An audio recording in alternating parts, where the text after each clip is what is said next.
샬롬, 우리 주 예수 그리스도께서 주시는 은혜와 평안이 함께하기를 축복합니다. 오늘 함께 읽고 묵상할 말씀은 예레미야 2장 4절로부터 13절 말씀입니다. 제가 말씀을 읽어봅니다. 야곱의 집과 이스라엘의 집 모든 족속들아, 여호와의 말씀을 들으라. 나 여호와가 이와 같이 말하노라. 너희 조상들이 내게서 무슨 불의함을 보았기에 나를 멀리하고 가서 헛된 것을 따라 헛되이 행하였느냐. 그들이 우리를 애굽 땅에서 인도하여 내시고 광야 곧 사막과 구덩이 땅, 건조하고 사망의 그늘진 땅, 사람이 그곳으로 다니지 아니하고 그곳에 사람이 거주하지 아니하는 땅을 우리가 통과하게 하시던 여호와께서 어디 계시냐 하고 말하지 아니하였도다. 내가 너희를 기름진 땅에 인도하여 그것의 열매와 그것의 아름다운 것을 먹게 하였거늘 너희가 이리로 들어와서 내 땅을 더럽히고 내 기업을 역겨운 것으로 만들었으며 제사장들은 여호와께서 어디 계시냐 말하지 아니하였으며 율법을 다루는 자들은 나를 알지 못하며 관리들도 나에게 반역하며 선지자들은 바알의 이름으로 예언하고 무익한 것들을 따랐느니라. 그러므로 내가 다시 싸우고 너희 자손들과도 싸우리라. 여호와의 말씀이니라. 너희는 기띔 섬들에 건너가 보며 게달에도 사람을 보내 이 같은 일이 있었는지 자세히 살펴보라. 어느 나라가 그들의 신을 신 아닌 것과 바꾼 일이 있느냐. 그러나 나의 백성은 그의 영광을 무익한 것과 바꾸었도다. 너 하늘아, 이 일로 말미암아 놀랄지어다. 심히 떨지어다. 두려워할지어다. 여호와의 말씀이니라. 내 백성이 두 가지 악을 행하였나니 곧 그들의 생수의 근원들은 나를 버린 것과 스스로 웅덩이를 판 것인데 그것은 그물을 가두지 못할 터진 웅덩이들이니라. 아멘. 오늘 함께 읽은 이 말씀을 우리 현실에 바로 적용을 해본다면은 하나님에 대한 무늬만 갖고 있는 교회와 그리스도인들이라고 말을 할 수가 있습니다. 조금 더 구체적으로 말씀드린다면은 하나님을 잊어버린 채로 살아가는 종교인들이라고 말씀을 드릴 수 있을 것입니다. 무늬만 종교인이란 것은 하나님을 하나님으로 생각하지 않는 사람들을 의미하는 것입니다. 하나님은 하나님이십니다. 그분은 전능하시고 그분은 거룩하시고 그분은 높으시며 우리를 향해서 그 사랑이 풍성하시고 변함이 없는 분이시며 진리 가운데서 행동하시는 분이 바로 우리 하나님이십니다. 오늘 본문 가운데 살펴보게 되면은 4절 말씀에서 야곱의 집과 이스라엘의 집 모든 족속들아 여호와의 말씀을 들으라라고 말씀하십니다. 가만히 이 말씀을 살펴보시게 되면은 야곱의 집이라고 한다면 이스라엘의 12지파를 해당해 될 것입니다. 그리고 이스라엘은 특별히 예루살렘에 있는 유다 지파를 지칭하는 특별한 명칭에 해당하게 되어집니다. 그런데 이미 요시야 왕 이전에 북이스라엘은 멸망하였습니다. 그럼 하나님께서 이스라엘 멸망한 사람들을 향해서 말씀하시는 건가? 이것은 우리 생각입니다. 하나님 안에서는 천년의 역사가 하루 같고 하루의 역사가 천년 같습니다. 이스라엘 백성이 겉보기에는 멸망해서 그들의 존재가 사라지고 그 땅이 사마리아 사람들에 의해서 이방 족속들에 의해서 차지하고 있는 것처럼 보이지만은 하나님의 기억 속에 이스라엘 백성들은 여전히 하나님의 사랑하는 사람들로 남아있다는 것입니다. 이것은 이러합니다. 만약에 우리가 어떤 고난과 힘겨운 상황으로 인하여서 우리가 살고 있는 집을 잃어버리고 혹은 땅을 잃어버리고 어디로 뿔뿔이 흩어졌다 할지라도 하나님 안에 있다는 것의 의미는 하나님의 생각과 하나님의 뜻과 그분의 놀라우신 능력 안에 여전히 어디에 있든 간에 살아가는 것을 의미합니다. 하나님께서 말씀하시는 것은 육체적으로 보이는 것, 그것뿐만 아니라 그들의 모든 전 인격적인 존재를 놓고서 하나님은 말씀을 하고 계시는 것입니다. 하나님께서 말씀하십니다. 나 여호와가 이같이 말하노라. 너희 조상들이 내게서 무슨 불의함을 보았기에 나를 멀리하고 가서 헛된 것을 따라 헛되이 행하였느냐. 어제도 살펴보았지만 하나님은 이스라엘 백성들을 애굽에서 구출해 내시고 광야 가운데에서 신혼기간 혹은 신혼여행 같은 참 꿈같은 시간들을 보내셨습니다. 그런데 이스라엘 백성들이 이 땅에 들어와서 그들이 한 행동은 하나님이 마치 계시지 않는 것처럼, 이제는 그들의 모든 용무가 다 끝났기 때문에 하나님이 필요 없는 것처럼 하나님을 잊어버리고 살았습니다. 그렇지만 하나님에 대한 이름표는 달고 있던 것이 이 이스라엘 백성들의 모습이었고, 출애굽하여서 가나안 땅에 들어온 동안에 한 1500년 동안의 역사 가운데에서 이들은 하나님을 기억하는 사람들은 정말로 소수였습니다. 그 소수에 의해서 하나님의 이름은 명맥이 유지되고 있었습니다. 물론 그들은 하나님의 놀라운 은혜 가운데에서 율법을 가지고 있었고, 그리고 성전을 가지고 있었고, 그들이 하나님 백성이라는 어떤 표징들을 분명히 가지고 있었습니다. 하지만 그것들이 그 하나님을 생각하는 신혼기간을 생각하고 그 신혼기간에 나눴던 아름다운 사랑을 기억하며 일생 가운데 그 사랑의 열매를 맺어야 되는 것은 다 잊어버린 채로 그들은 그들 마음대로 살았다는 것입니다. 특별히 하나님께서 너희 조상들이 내게서 무슨 불의함을 보았기에라고 말씀하십니다. 그들은 하나님의 떠나는 명분을, 하나님이 우리의 소원들을 들어주지 않으셔서, 하나님이 우리를 돕지 않으셔서 항상 그 명분을 댄 것, 그거 한 가지가 있고, 또 한 가지는 그들은 하나님이 바로 즉각적으로 행동하지 않으시기 때문에 마치 광야 가운데 죄를 짓게 되면 그 백성들을 그 자리에서 심판하셨던 그 하나님이 아니시기 때문에 그 하나님의 이름을 가지고 그들은 자기들 마음대로 했다라는 것입니다. 자기들이 좋은 것을 한 것입니다. 그렇게 하는 것이 그들의 전통이 되어지고, 그 전통이 1000년이 넘는 역사 가운데 그들 사회 속에서 계속해서 유전되고 교육되고, 그 전통이 하나님의 진리의 말씀을 생각하는 것이 아니라 그들 나름대로의 생활 방식, 즉 문화를 고집하는 모습이 되어진 것입니다. 이 문제가 현대의 교회 가운데도 아픈 문제 아니겠습니까? 진리에 돌아가게 되면은 언제나 진리 앞에서 깨어지고 부서져서 새로운 개혁을 일으킬 수밖에 없는 것이 인간살이입니다. 그런데 우리는 인간이 만들어 놓은 전통과 그 유전을 따라서 계속해서 그것을 유지하고 그것 가운데 무엇을 만들고자 하는 것이 이 모습입니다. 특별히 예레미야가 이 말씀을 들을 때는 요시야 왕에 의해서 이제 유다 땅 가운데, 예루살렘 성 가운데, 그리고 이스라엘 땅 가운데 종교 개혁이 일어나고 있는 때입니다. 그들은 성전을 회복하게 되어지고, 그들은 성전 안에서 신앙적인 전통들을 회복하게 되어지고, 그들이 잃어버렸던 유전들을 다시 회복하게 되어지고, 그들이 해왔던 모든 방식들을 복구하는 일에 전념하였습니다. 그것을 위해서 백성들이 모여 하나님 앞에 기도하고 예배하고 제사하고 하나님 앞에 헌물들 드리는 것이 그들의 모습이었습니다. 정작 회복해야 되는 하나님께 대한 마음들을 회복하는 것을 그들은 전혀 고려하지도 않았던 것 같습니다. 바로 이것이 치명적인 문제가 된 것입니다. 하나님은 당신이 어떤 분이신지를 다시 말씀하십니다. 그들이 우리를 애굽 땅에서 인도하여 내시고 광야 곧 사망과 구덩이 땅, 건조하고 사망의 그늘진 땅, 사람이 그곳으로 다니지 아니하고 그곳에 사람이 거주하지 아니하는 땅을 우리가 통과하게 하시던 여호와, 이 하나님을 찾아야 되는데 이 하나님을 찾지를 않습니다. 하나님을 찾는 것이 단순히 구호로 찾는 것이 아니라 하나님께 마음과 전심을 다해 돌아가며 그의 말씀에 순종하고자 하는 태도를 보여야 되는데 그 태도는 다 사라져버린 것입니다. 하나님을 잊고 살았던, 하나님을 잊고 살면서 자기 마음대로 살고자 했던 것, 그러면서 하나님이라는 이름표를 붙이고 했던 그들의 정말 악습들이 그들 가운데 여전히 남아 있었던 것입니다. 하나님을 잃어버렸죠.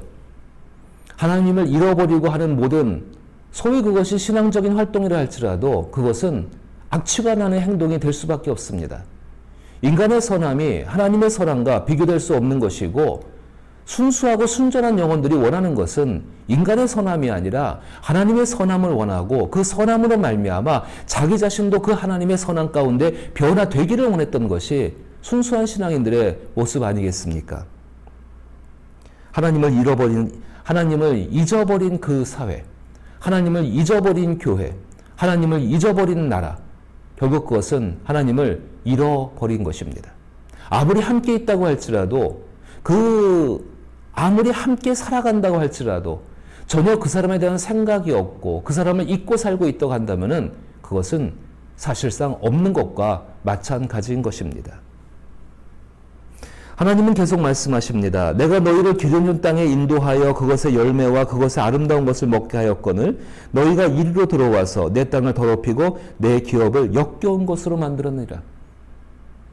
하나님이 어떻게 애굽에서 이스라엘 백성들을 구출하셨는데, 어떻게 그 이스라엘 백성들을 광야 가운데 지나가게 하셨는데, 하나님께서 어떻게 요단강을 건너고 새로운 생명을 주셨는데 그들을 인도하실 때 그들의 수천 년간의 역사 가운데 하나님이 어떻게 오래 참으신가, 어떻게 그들을 돌보신 역사가 얼마나 풍성하였는데 모두 다 잊어버린 것입니다. 잊어버린 모든 행동들은 결국은 역겨운 것이 될 수밖에 없습니다. 구체적으로 8절의 제사장들은 여호와께서 어디 계시냐 말하지 않습니다. 제사장들이 하나님을 가장 잘 안다고 말하는 사람들이 하나님을 생각하지 않습니다. 율법을 다루는 자들은 나를 알지 못하며 하나님의 공의에 대해서, 하나님의 미슈파트에 대해서 가장 잘 알고 있는 사람들이 하나님을 생각하지 않고 재판하고 하나님 말씀을 선포하고 그렇게 행동합니다. 관리들은 어떻습니까? 관리들도 나에게 반역하며 선지자들은 바알의 이름으로 예언하고 무익한 것들을 따랐느니라. 자, 바알이 뭘까요? 그들을 만족시키는 것입니다. 그들이 돈을 주고 자기를 만족시키기 위해서 만든 것이 바로 바알을, 우상을 대표하는 이름이 되게 될 것입니다. 그들은 그것들 가운데에 자기들의 전심을 쏟으며 그것 가운데에 하나님이 마치 없는 것처럼 행동하는, 그러면서도 하나님을 섬긴다고 말하는 것이 그들의 모습이었습니다. 만약에 이런 모습을 살펴보시는 하나님의 마음을 우리가 상상을 해본다면 우리 인간적인 측면에서요, 과연 우리의 생각은 어떨까요? 예를 들어보죠. 아내와 남편이 있습니다. 한쪽 배우자는 한쪽 배우자를 너무 사랑합니다. 그 사랑이 변하지 않습니다. 그 사랑을 키워가기를 원합니다. 그런데 한쪽 배우자는 전혀 그 배우자를 마음에 두지 않습니다. 어렵고 힘겨울 때만 찾아와서 배우자에게 손을 내밉니다. 어떤 문제가 있으면 그 문제를 함께 논의하고 해결하고자 하는 것이 아니라 그냥 배우자에게 맡겨버립니다. 그리고 나중에 결과를 꼬박꼬박 평가합니다. 공동의 책임을 지지 않습니다. 하지만 말은 많이 합니다. 사사건건 시비를 겁니다. 배우자를 위해서 헌신하고 희생하는 거 없습니다. 단순히 배우자가 자기 쾌락의 만족을 위한 대상에 불과합니다. 자기 욕구를 해결하는 도구에 불과합니다. 과연 그 관계가 정상적인 관계라고 할 수 있을까요? 없을 것입니다. 피가 거꾸로 솟는 문제지요. 9절에 하나님의 선하신 인격은 이들을 바로 그 자리에서 진노로 치지 않으십니다. 기다리십니다. 그 기다림의 표현이 이러합니다. 내가 다시 싸우고 너희 자손들과도 싸우리라. 여호와의 말씀이니라. 미슈파트라는 것을 생각해 보게 되면은 하나님께서 모든 것을 공명정대하게 판단하시고 그 판단에 따라서 모든 것을 하나님 보시기에 선한 모습으로 회복하시는 일을 위해서 하나님이 이제 일하시겠다는 겁니다. 마치 재판정에서 하나님께서 전에는 이스라엘 백성들의 변호자이셨는데 이제는 검사로서 죄를 논증하는 사람으로서 이렇게 나서고 계시는 것입니다. 이것을 통해서라도 이스라엘 백성들이 회복되어지기를, 마음이 돌아오기를 바라고 계시는 것이지요. 우리 하나님이 안 됐지 않습니까? 감히 인간의 언어로서 하나님이 안 됐다라고 표현하는 게 좀 적당하지는 않지만은 애처로움을 느껴야 되지 않겠습니까? 교회는 어떻습니까? 그리스도인은 어떻습니까? 그 바라는 바가 뭡니까?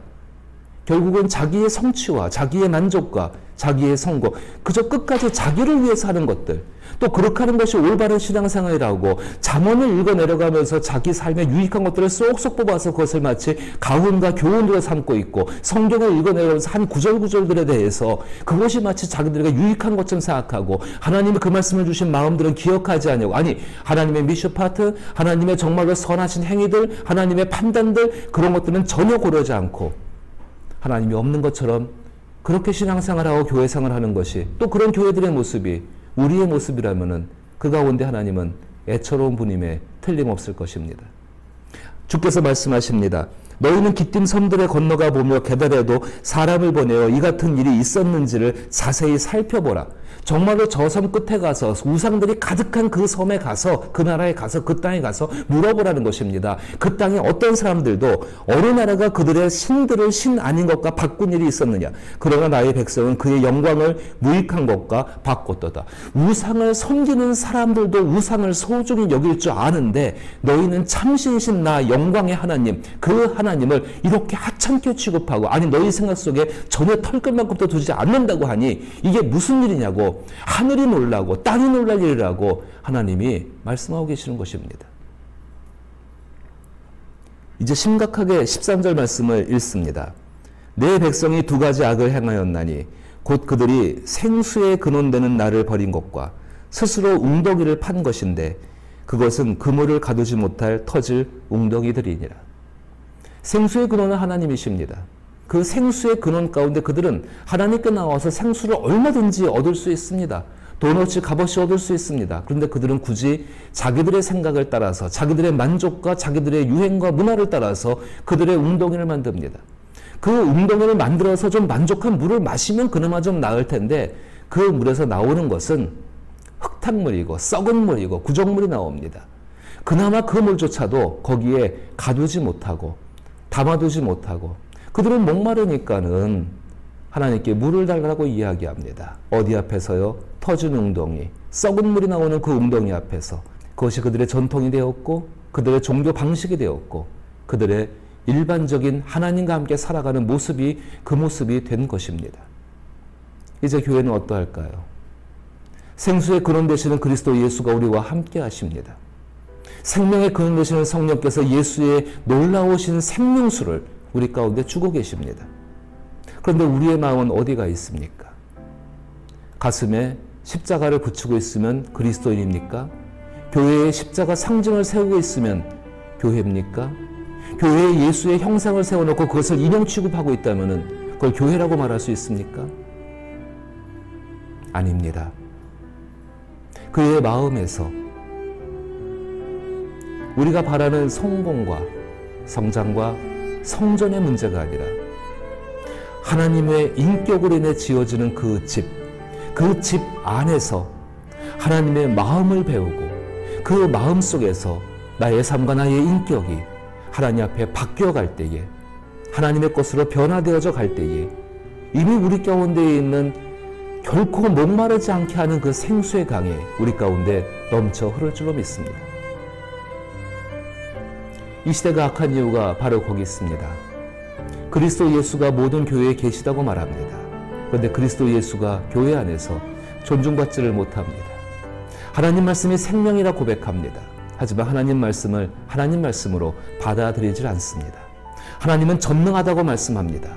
하지만 사람들은 그 전능하신 하나님을 신뢰하지 않고 언제든지 자기에게 유익한 방법, 자기가 판단할 때 좋은 방법이 있으면 그것을 따라갑니다. 이 시대 가운데, 교회 가운데 당신의 아들을 내어주신 하나님이 애처로워 보이지 않으십니까? 그 슬픔이 우리 가운데 있기를 나사렛 예수의 이름으로 축복합니다.